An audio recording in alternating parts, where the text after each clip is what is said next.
President, I thank the distinguished leader for his words and his statement about my friend Bob Dole, and I also agree with him. We have to stay here and get this work done. Madam President, as someone who has observed the evolution of relations between the United States and Cuba for nearly 50 years, particularly since I first traveled there in 1999, I find the situation between our two countries today bewildering, tragic, and frankly exasperating.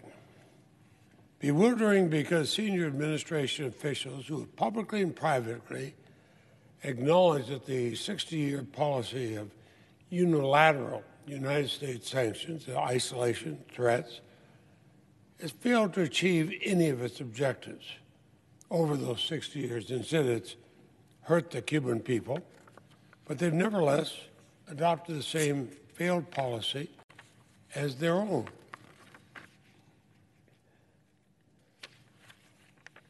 It's tragic because the policy has emboldened Cuba's hardliners, who would crack down even more on citizens who dare to peacefully protest about shortages of food, medicine, electricity, and against government repression, and has exacerbated the crisis that engulfed the islands due to the COVID pandemic and the government's dysfunctional economic policies.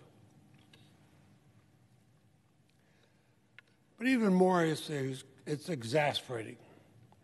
Anyone who understands Cuba could have predicted what has happened since the Trump administration reversed the Obama administration's policy of engagement and would have taken steps to mitigate it.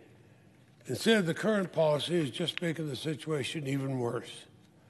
For the past 10 months, I've urged the White House to not repeat past mistakes, and those past mistakes are so obvious when it comes to our relations with Cuba's government and the Cuban people, and instead to pursue a policy based on our long-term national interests. And I deeply regret this has not yet happened. Indeed, this administration's policy so far has been dictated by a tiny but vocal constituency in this country that has always opposed U.S. engagement with Cuba. They've done this for decades, and it's a policy the history has shown is doomed to fail. Currently, the United States and Cuba have diplomatic relations, but to what end? There's no meaningful diplomacy being conducted. Our embassy in Havana and Cuba's embassy in Washington are barely functioning.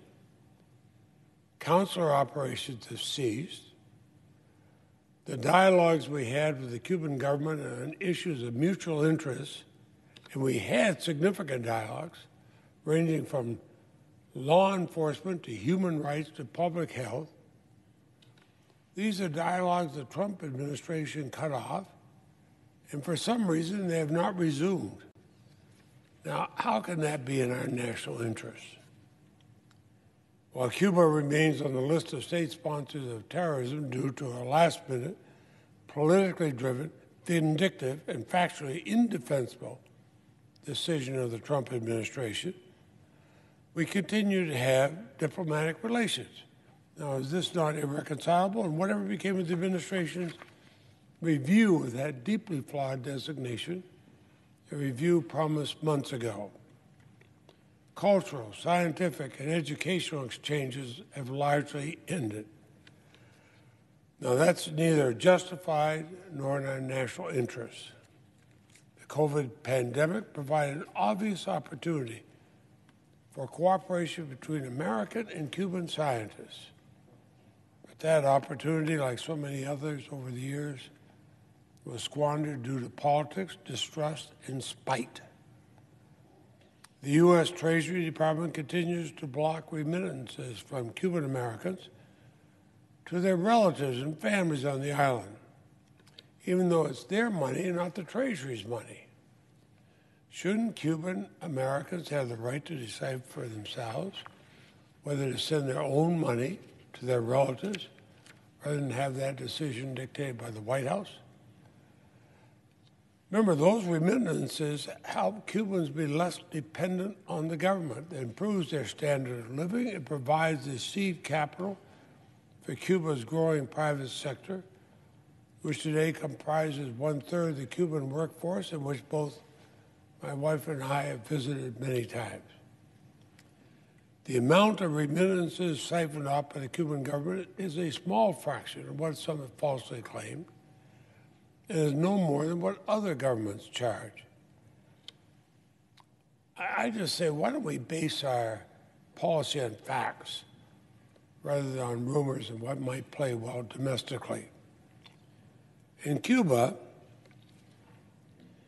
just 90 miles from Florida, is the only country besides North Korea where travel by Americans is severely restricted, despite a common history and cultural tradition. Now, if that sounds ridiculous, it is, but it's also self-defeating. The White House has repeatedly said that democracy and human rights are at the core of its policy toward Cuba. Well, these are aspirations, and I agree, laudable aspirations, but they're not a policy. We all want to see a Cuba where political freedom and fundamental rights, especially freedom of expression, are respected, and where an independent judiciary protects the rights of due process. And those rights are severely restricted in Cuba today, as they are in many countries, including some countries that receive hundreds of millions of dollars of U.S. foreign aid. Where we disagree is how best to support the Cuban people's struggle to obtain those rights. I've asked, but I have no idea what the administration's practical objectives are in Cuba or how it proposes to achieve them. After being told 6 months ago that the State Department was conducting a review of its policy, we've yet to see any change from the policy put in place by the Trump administration a year ago.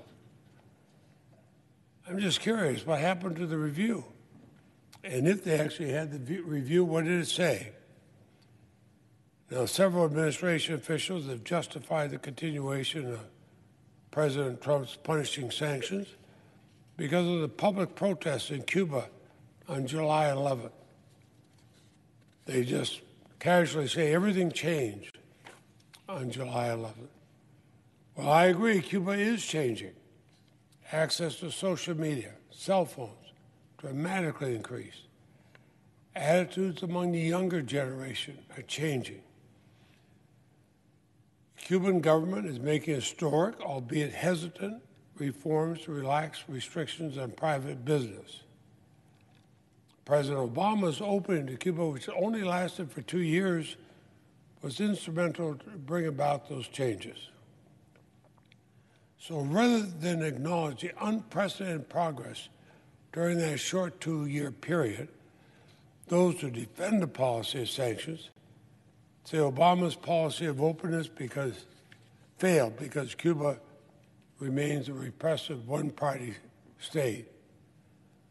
Well, that completely ignores that the same was true for 50 years before Obama, for 5 years since Obama, and when it comes to helping to bring positive changes to the people of Cuba, during that short period, President Obama wins hands down.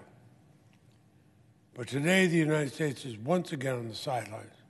We're clinging to an outdated policy that history has shown will not succeed. In fact, it's having the opposite effect by denying opportunities to both Cubans and Americans. You know, our policy, United States policy toward Cuba is replete with contradictions, hypocrisy, arrogance, and missed opportunities. Cuba is an impoverished country. It poses no threat to the United States. Yet we treat it as if it does largely because of our own actions.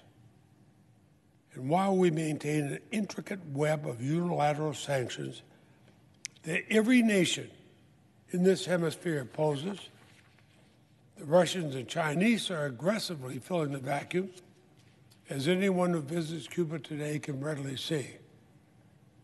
They're smart enough to know that if we're just going to walk away, there's a great opening for them. You know, engaging with a government whose policies are anathema to our own does not bestow legitimacy on that government's leaders or acceptance of its repressive policies. If that were the case, we should cease engaging not only with Cuba, but with dozens of governments around the world, including several U.S. partners like Saudi Arabia and Egypt, as obvious examples. We condemn the arbitrary arrests and sham trials, laws that criminalize civil society, and the mistreatment and imprisonment of political dissidents, as we should. These abuses, though, are common to many countries, and we apply targeted sanctions and we restrict aid, as we should. But for purely domestic political reasons, we continue to impose a vast web of sweeping sanctions against Cuba, even when the administration and everybody in this body knows they have not worked. I've said many times, our policy toward Cuba needs to be guided first and foremost by what is in our national interest, not by what is in the interest of a tiny domestic constituency, and not by making demands that we know Cubans won't submit to. But engaging with Cuba affords U.S. diplomats and American citizens the opportunity to build relationships with Cuban counterparts and identify issues of common interest on which to make progress. We saw that during the Obama administration, despite some who could not bring themselves to admit it. Over time, that's how we can then begin to address the more difficult issues that divide us. Knowing that it is the Cuban people, not the United States, will ultimately determine their country's future. Now, this administration has had 10 months to demonstrate that continuing the failed Trump policy of trying to bludgeon the Cuban authorities into submission can produce positive results. There's not even a tiny shred of evidence it can. But it never has. So my question, are we going to waste another year and another after that? I hope not. But that is what will happen if the White House does not change course and show the kind of thoughtful leadership on Cuba that we saw during the Obama administration. And incidentally, that was welcomed by a large majority of the American people. You know, Albert Einstein once said, and so many have repeated, insanity is doing the same thing over and over and expecting different results. Well, I've supported the Biden administration, but I'd say in this case, the administration can do better. Frankly, Madam President, for the sake of our country, sake of our hemisphere, for the sake of the people, especially the young generation in Cuba, we have to do better. With that, Madam President, I yield the floor. I suggest the absence of quorum. Clerk will call the roll. Mr. Baldwin.